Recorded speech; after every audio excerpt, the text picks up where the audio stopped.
O ju besimtar, në shtëpijat e huaja, mos guxoni të hyni pa kërku lejen për të hy në ato shtëpija. Pastaj, kur juve të ipet leja për të hy në ato shtëpija të huaja, mos hyni në ato shtëpija pa i përshëndetur pronarët dhe banorët e asaj shtëpije në formën më fisnike dhe bujare.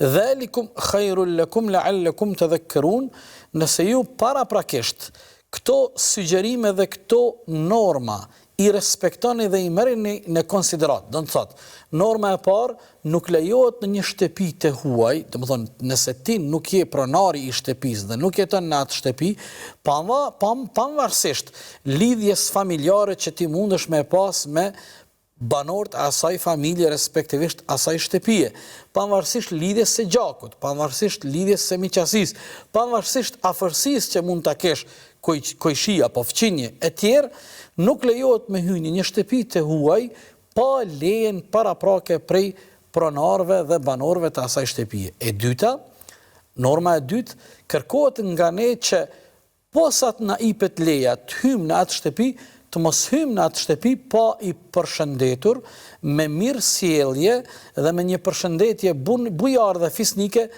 antarët e asaj shtëpije, respektivisht familje. Dhalikum khairul lakum. Allahu fuqiplot thot, nëse ju i merrni në konsiderat këto porosi dhe këto norma, kjo do të jetë më e mirë për ju dhe për ata.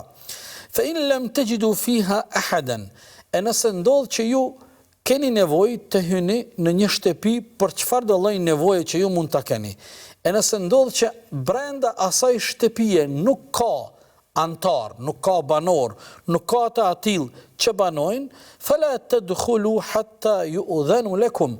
Prap nuk lejohet që ju të hyni në atë shtëpi derisa mos të keni leje paraprakisht për të hyrë në atë shtëpi.